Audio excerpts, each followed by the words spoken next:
I'm in a random bathroom. You're watching. We're gonna talk. We're gonna talk about Michigan State's game against Maryland. Let's go.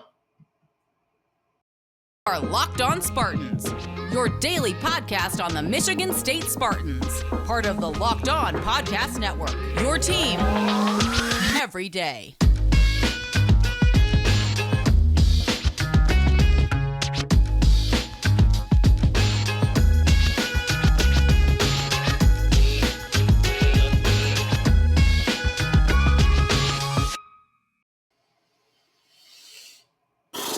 Hey, what's up, guys? It's Matt Sheehan. That's right, your host of Locked On Spartans, your team every single day, whether you like it or not.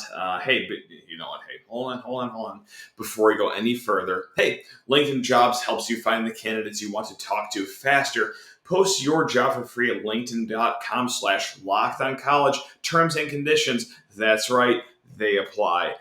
On today's episode, what else are we going to talk about? We're going to do another one of these episodes.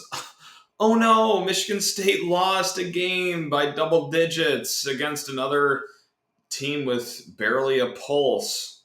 Great. Yeah, no, woo, can't wait to do that. Look, we're going to get to it in a little bit here, but first, hey, rate, review, and subscribe here to the podcast or YouTube channel. Hey, whether you're a sick Michigan State fan that still can't get enough of this, or let's be honest, hey, hello, Michigan fans. How you guys doing? Yeah, I'm sure you guys are, once again, eating this up. Yeah, we did get a comment from a random Michigan fan last week that was like, hey, oh, this is cute. You guys are still doing a show. Oh, like, look, yeah, we're not going to take the Michigan man route and just cower and quit whenever adversity hits. No, hey, despite the fact that MSU is probably going to go 3-9 or 4-8 this year, yeah, we're going to trudge along and do a show 5 days a week here on the Locked On Spartans podcast. So, yeah, whether you like it or not, sorry, still going to be here. So, yeah, thanks for giving us a shot, I guess. I don't really know what else to say other than, yeah, Michigan State went to College Park, lost to Maryland. Oh, and this is really going to shock you. I hope you're all sitting down for this one. They lost by double digits. Wow, yeah, real shocker there. Mel Tucker, once again, has not lost a game by single digits in his tenure. And, hey, look, last year was fine. It was great. 11 wins, Peach Bowl victory. But yeah, when Mel Tucker's teams lose, they really commit to the bit and they lose by a lot of points. And this was no different. Not, once again, a good Maryland team. We can all lie to ourselves, I guess, and be like, oh no, this is a good Maryland team. Oh, it's a good Minnesota team. It's a good Washington team. Okay, that Washington team just got pantsed at UCLA in front of 12 fans. Minnesota didn't even get above 13 points against Purdue. And look, this Maryland team is still Maryland. And we're spiraling. Look, we're in the abyss. There's no good way to dress this up. And if you want me to be one of the people that are screaming about the game, oh, I'm so mad. Oh, how could... Look, you want me to do this episode for a third time in a row? And let's be honest, we got 7 more games of this season. The story here the rest of the year is, will Michigan State even get to a bowl game? Probably not. I mean, this is not a good team. They're not well coached. The players aren't there, but what are you going to do? I mean, we got to trudge along through the rest of the season here. So let's talk about it. Yeah, the Quick Lane Bowl,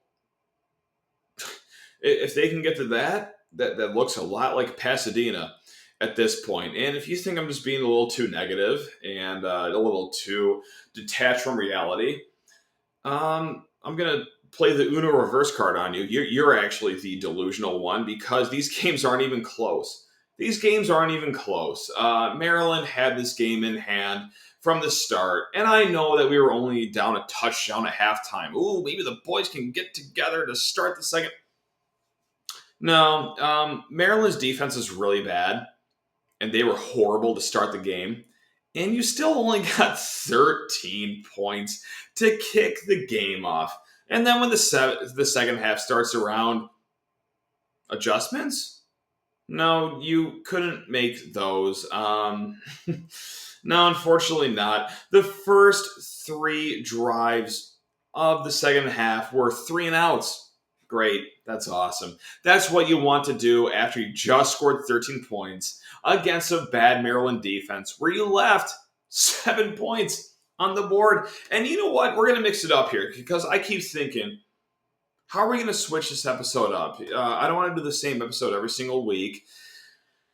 Hey, we've cried about the defense. We've complained about the offense. You know what? The special teams felt a little left out, didn't they? And they left 7 points on the field in the first half. Missed an extra point. I know, right? Fielding a snap and putting it down and kicking the ball through the uprights from 19 yards. Pretty hard to do, apparently. You missed a field goal from 33 yards. I've never seen a field goal miss that bad from 33 yards in a long time. And then, of course, before halftime, what, you expect anything competent out of anything this team does? No, that's going to be a hard no. So, yeah, 7 points left on the board in the first half. And by the second half rolled around, no, look, come on. You want to trust in the defense? Nope. You want to trust in the offense doing anything? No. Their opportunity to do something was in the first half, and they did 13 points of work, which is actually pretty embarrassing against this Maryland defense because they were letting you get anything that you wanted on the ground, in the air. But again, it's the story of the season. Just don't take advantage of anything. And that goes on both sides of the field, or all 3 sides of the field, really, whether it be an extra point, or on offense. Hey, look at this. We're doing well. Or, hey, you know what? I don't want to even talk about the players and their shortcomings because these are all college kids trying hard. How about the coaching staff?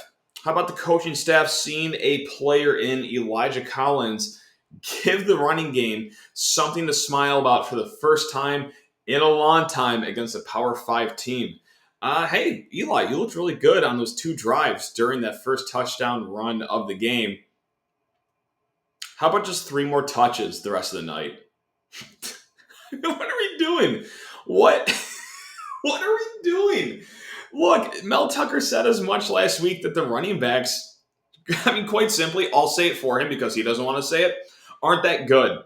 Jalen Berger, not that great. Jarek Broussard, he actually had a decent game today, but still, you take the whole sample size of everything, nothing impressive. Eli Collins gave you some wiggle. He had people doing the cha-cha slide in the first touchdown run of the game. 3 more rushes. 3 more rushes the rest of the game? That's disgraceful. And look, we bitched up and down about it last week about the defense. Hey, and we'll get to the defense later this episode. Don't you worry because, hey, it's another MSU postgame show. The defense doesn't put their players in the best situations to win. They don't maybe use the right personnel. Okay, you had a running back that looked actually pretty good for the first time against a Power 5 team for the first time all season. And look, I'm not saying Eli counts as Kenneth Walker, but he kind of is in comparison to everyone else you have on the field. 3 more touches? What? You haven't seen enough from the other guys? And I get it. Oh, yeah, 2020 Pac-12 Player of the Year on the off. The Pac-12 sucks. I could win Pac-12 Player of the Year on offense if I really gave it enough effort. And, the other guy that you got, too, he doesn't really see a lot of holes, does he? He doesn't have a lot of wiggle. At least Eli Collins gives you something. You saw everything he had to offer on the first touchdown drive of the game. And then, hey, what's a great idea? Not use him the rest of the game. But look, at the end of the day, it doesn't matter. It doesn't matter because you lost a game once again by 14 points. And look, hey, I get the cries from the Noah Kim fans, which, you know what, we're going to start next segment with right now. But, it was, once again, a game that wasn't really competitive in the second half. And, again, we could lie to ourselves and say, it was within a touchdown when we started the second half. Okay, we were gifted a crazy penalty call at the end of the first half. And then, once again, no action in the second half. Just a bunch of 3 and outs. Nice adjustments, guys. There we go. Shout out to the coaching staff right there. You got to be out of your mind. Hey, look, again, we'll talk more about the offense. We'll talk more about the game here in the second segment. But first, I got to talk your ear off about LinkedIn. That's right. If you're a Michigan State coach and you need another job this winter, go to LinkedIn. Oh, wait, no, hold on. That's not what the ad read says. Hold on. Let me start over one more time. Okay. Oh, no, it actually says, these days, every new potential hire can feel like a high-stakes wager for your small business. You want to be 100% certain that you have the right access to the best qualified candidates available. That's why you have to check out LinkedIn Jobs. LinkedIn Jobs helps you find the right people for your team faster and for free. If only Eli Collins or anyone else competent on the offense was at LinkedIn Jobs, hey, maybe the coaching staff would actually give their resume a deeper look and not just kick them to the sideline the rest of the game after they had a great start. Regardless, add your job and the purple hashtag, hey, hiring frame for your LinkedIn profile to spread the word that you're hiring. Simple tools like screening questions make it easy and simple to focus on the candidates with just the right skills and experience so that you can quickly prioritize who you want to talk to, interview, and hire, all that fun stuff. It's why small businesses rate LinkedIn Jobs #1 in delivering quality hires versus leading competitors. LinkedIn Jobs helps you find the qualified candidates you want to talk to faster. Post your job for free at linkedin.com/lockedonjobs. That's linkedin.com/lockedoncollege. I'm sorry, linkedin.com/lockedoncollege. That's the way to go about it. I'm being very incompetent this ad read. I'm like a Michigan State assistant coach right now. That's linkedin.com/lockedoncollege to post your job for free. Terms and conditions apply. Hey, thank you very much for making Locked On Spartans your first listen every single day here in the Locked On Podcast Network. And what, like, if you're still listening, A, you're a sick fan, or B, you're a rival fan, reveling in this debauchery right now as Michigan State doesn't keep another game competitive. And look, hey, look, it'd be fun to say like, oh, hey, not as bad as last game, right? Minnesota sucks. They're not that good. You got pasted by them at home. Maryland, not that good, of course. You got owned by them. This is a really bad situation that Michigan State's program is in right now. And look, I see the comments on Twitter or the message boards or whatever, like, oh man, the locker room isn't good. And look, I'll be honest, I haven't seen anything about the locker room with the inside people. I know, but that's irrelevant right now because the fact of the matter is that you are 2-3 right now. And those 3 losses have been complete and utter embarrassments. And if you've played sports for even 5 seconds in your entire life, you probably know that when you are off to a rough start to the season, and if you're one of the lucky people that were off of a great season last year, like Michigan State was, hey, Peach Bowl last year, you start this season 2-3, you can connect the dots that the locker room probably is not a lot of fun to be in.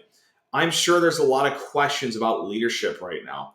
I'm sure there's a lot of questions about guidance right now because, look, the last few weeks, I'm not a psychology professor by any means, but I also have, contrary to popular belief, a functioning brain, and I know that the body language has not been great lately. And why would it be?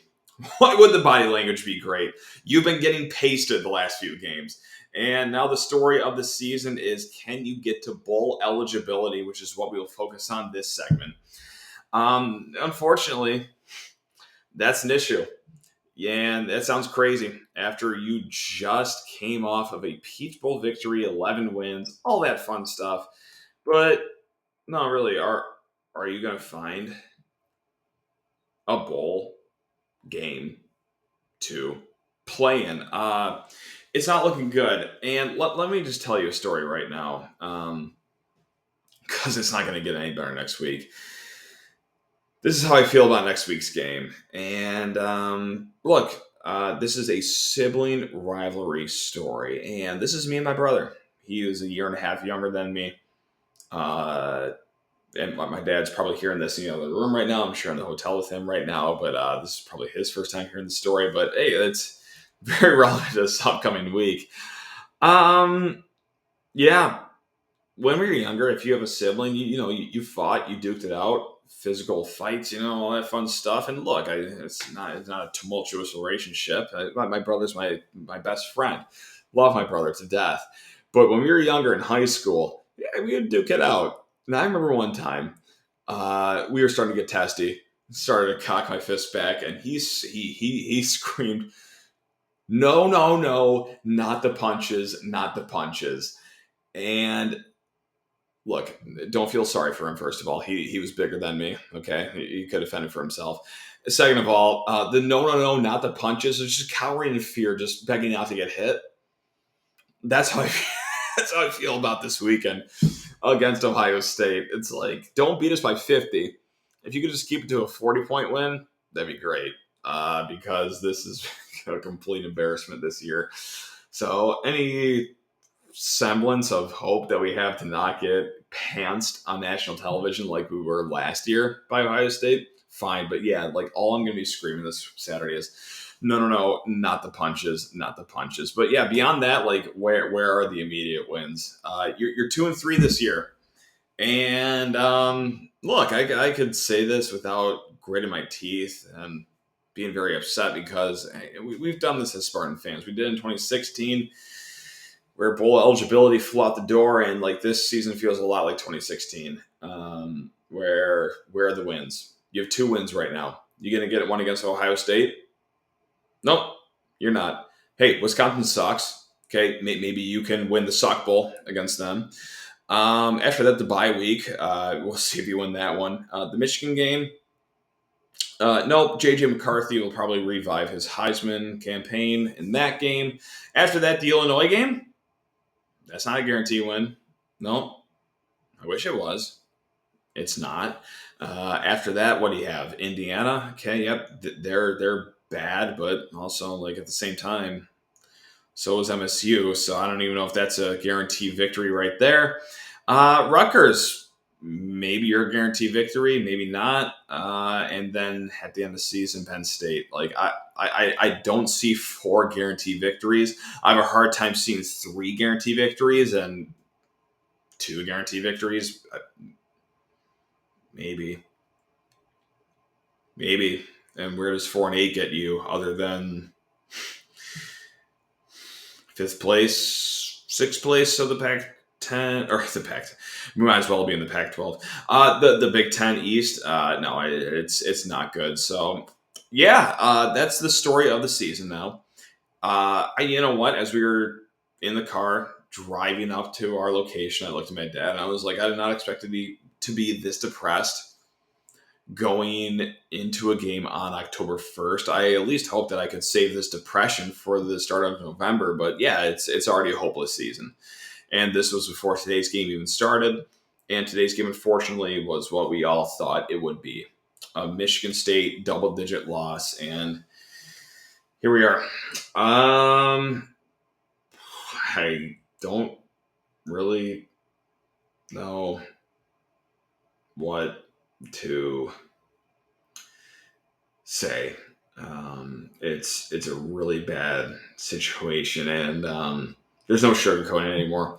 Look, I feel like I'm in the stages of grief right now, where hey, like denial was that Washington game, right? Like, oh hey, Washington's just a good team. It was a hard venue on the road. What are you gonna do? The Huskies are solid. One of the loudest arenas. And then like the next week was anger, right?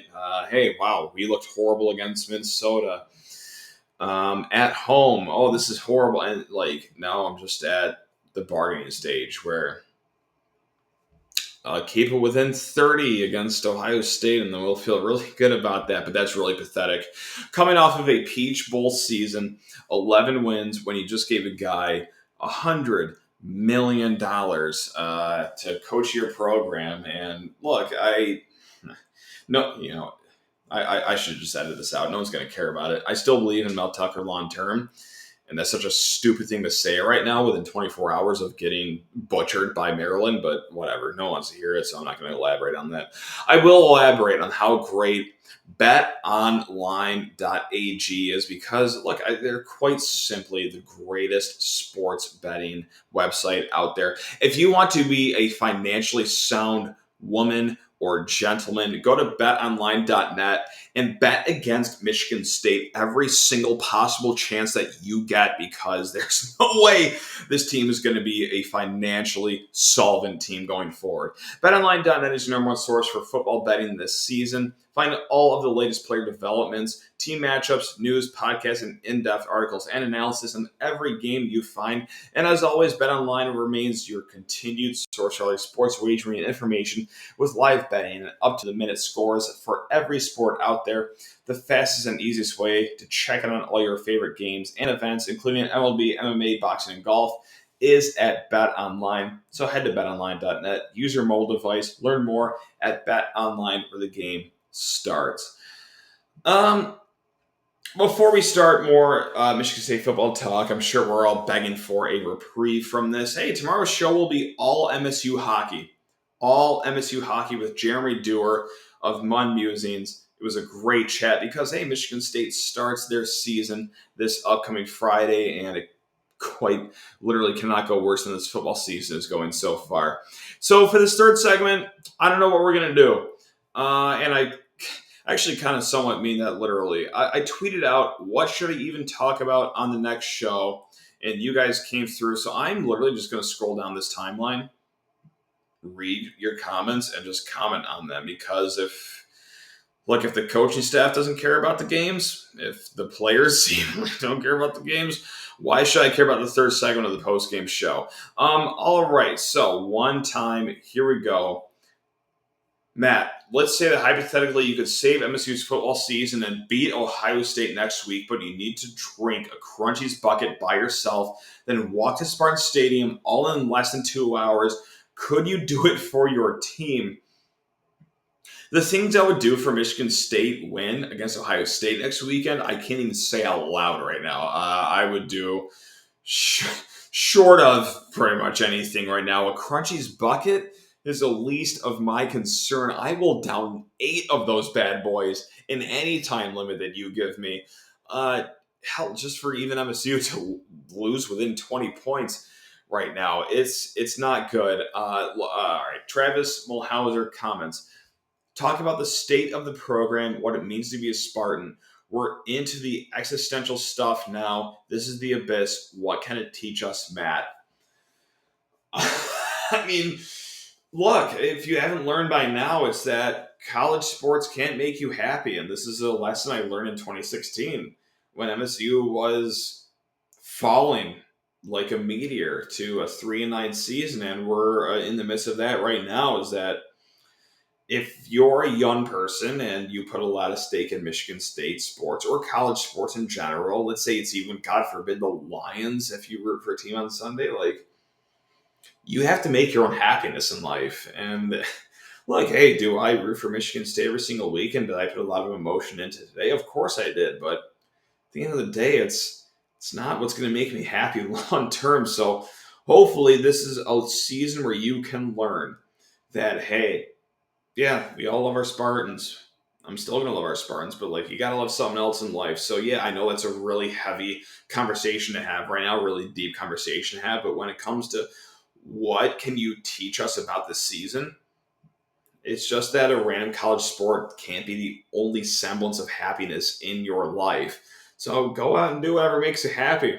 I mean, look, for me back in 2016, it was trying to thrive in a career and everything. But look, I just find something that makes you happy that's not college sports, because spoiler alert, college sports is not going to make you happy the rest of this season, because this season is not going to get any better. I'm sorry to be that blunt about it, but really, what have you seen from this team that's going to make things better? They scored 13 points against Maryland's defense.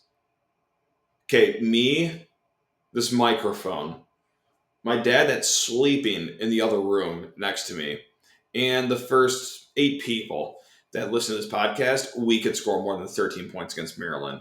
They're horrible. This offense still couldn't do it. And that really speaks, I'm going off on a tangent here. This really speaks to who blame needs to go around. And I hope that everyone knows by now, and I think everyone does know by now, that blame goes all around. It's the defense. And whether it be the coaching staff, the players, it's both. It's both. Because, look, on the first drive of the game, the first third down, okay, we're going to rush 3 players. We're going to drop 8 in the coverage. Easy first down. All right, later that same drive, we're going to rush 6, actually. And, we're going to try to put pressure on. Pressure never got to the quarterback. And I'm in a weird place right now where is it the defensive coaching staff's fault? Because they're trying a lot. They are trying a lot. They tried everything. However, it's the same result every single time. First down, every single third down. Not most of the third downs that are big in a game. Every single third down that's key to the game gets converted by the opponents because it's not nice to talk about. The players themselves aren't really up to snuff either. Hey, that cornerback that we got that transferred from Georgia. And look, I said it up and down throughout the offseason. I'm incredibly sorry if I've led anyone astray. I led myself astray. He didn't leave Georgia because he got hurt and got replaced by a freshman because, he got jumped when he was down hurt, rehabbing from an injury. No, he's just not good. He's just not that great. No, Alabama didn't get rid of a cornerback because, he was just a project and he also had an injury and he got jumped at a hit. No, he's also just not that great either. Hey, that guy from Florida we got. Hey, maybe he can revive his career. No, no one on this defense is good. And the ones that were good are hurt right now. And we all know this by now. So, yeah, that's just the way it is. However, on the offensive side of the ball, as much as we love crying up and down about the defense, how Scotty Hazelton should be fired, which he probably will at the end of the season. Someone's got to be the fall guy for this. The offense is atrocious as well. Atrocious. 13 points against Maryland's defense is pathetic. And I really hate using that strong language because, again, hey, everyone's trying their best, right? These are college kids. These are college coaches that are, hey, Jay Johnson, I'm sorry. You don't have the just hand it off to Kenneth Walker play anymore. You actually have to try. You actually have to give an effort when you're coaching your offense. And that also includes putting the right personnel on the field when you are coaching that team. It's completely embarrassing to score just 13 points against Maryland. That might be the least amount of points given up by a Power 5 team this entire season. And I don't know what else to say about hey, no one had a good game. Jaden Reed looked fine. I'm sorry. Peyton Thorne looked fine in the first half. And then the second half happened. You can't play a half of football and just be done with it. Jaden Reed, those are some timely drops that he had in the first half. The blocking wasn't there. Surprise, surprise. Some great plays by our tight ends. Awesome. Woo! Can't wait to throw it to number 6 again and just see him drop at the first gust of wind that blows across the field. It's not good. It's not good. And it's not going to get any better because, once again, you have Ohio State coming up. You have Wisconsin coming up. And unfortunately, Wisconsin's bad, but as we've seen so far this season, all it takes is just the other team having the slightest pulse to beat your team. And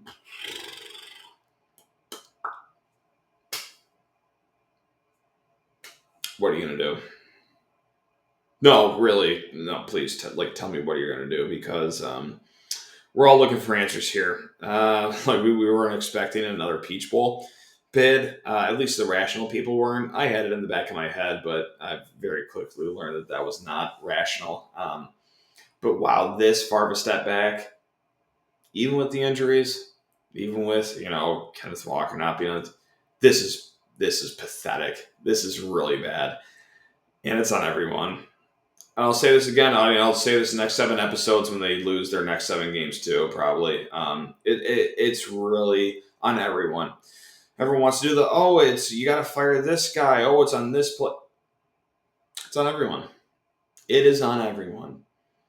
This is really bad. You got piped. You didn't lose to Minnesota. You got piped by Minnesota. You didn't lose to Maryland. You got rolled by Maryland. You got embarrassed by Maryland. And where does the reprieve come? Probably comes in basketball season, honestly, because we could all just shield our eyes away from this. But hey, regardless, we'll be back 5 days a week here on the Locked On Spartans podcast. If you're a sick person like me and you'll keep watching this team, keep rooting for this team, you'll be here. You know where to find us. If you're a rival fan, I know that's a big part of our listenership now because this is more important to you than your conference title last season. This is your Super Bowl, so enjoy it. I mean, why wouldn't you? Why wouldn't you enjoy this? This is what you live for. This is what your entire lives have built up for, this miserable Michigan State season. So keep on listening, keep on watching. It's paying my bills, so you ain't threatening me with a good time. We'll see you tomorrow. Hockey episode. Thank God something that's not football. See you guys. Love you all.